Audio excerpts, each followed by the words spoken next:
All right, welcome back. Now, what I'm going to do is I'm going to go over the basically a summary or the details of the equations and the what's the word I'm looking for? Attributes attributes of the ellipse when it's centered at the origin. So these are, or characteristics rather. I like that term too.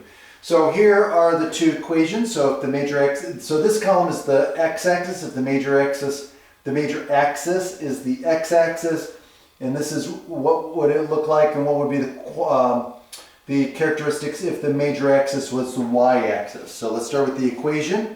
So that's going to be x squared over a squared plus y squared over b squared is equal to 1. Oops.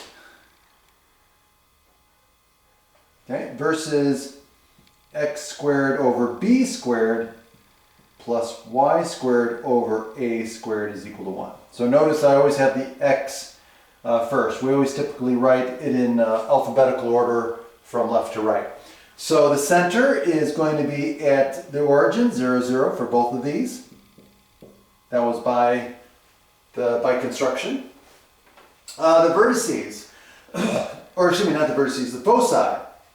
So remember, c squared, because again, the way we defined it when we derived it was b squared was equal to what? A squared minus c squared. Or you could define c squared as a squared minus b squared equivalently. So again, the foci are going to be at negative c comma 0 or positive c comma 0. If it's the other way, if the major axis is the y-axis, we just flip these. So we just switch the order of the x, y. So in this case, it would be 0 comma negative c and 0 comma positive c.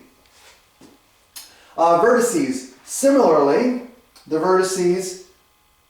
Oh, hold on a second. I knew I was going to make this mistake here. Oh, wait a minute. That's right. Is that right?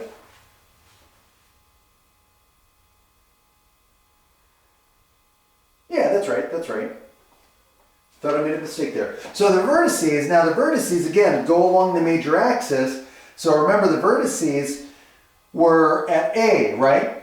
So this would be at negative A comma 0.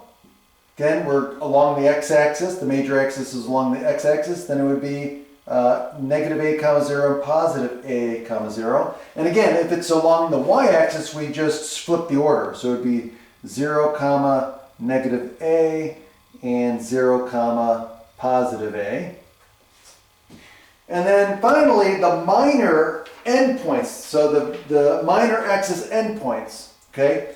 Again, where, we have the vertices here. These would be the vertices on the minor axis, okay? So, and those would be what? In this case here, it would be 0 comma negative b and 0 comma positive b. And then it would be flipped for this side. So it would be, in this case here, negative b comma 0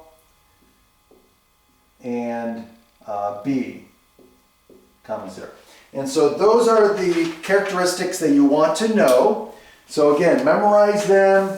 Again, the more problems you do, the easier it's going to become, because you're naturally going to remember them the more you do it. Okay, so if you want to do rote memorization, or if you want to come up with some mnemonic device to help you remember it, or just by the fact that you're going to do problems, practice problems and over and over again, you're going to remember what the characteristics are for the ellipse.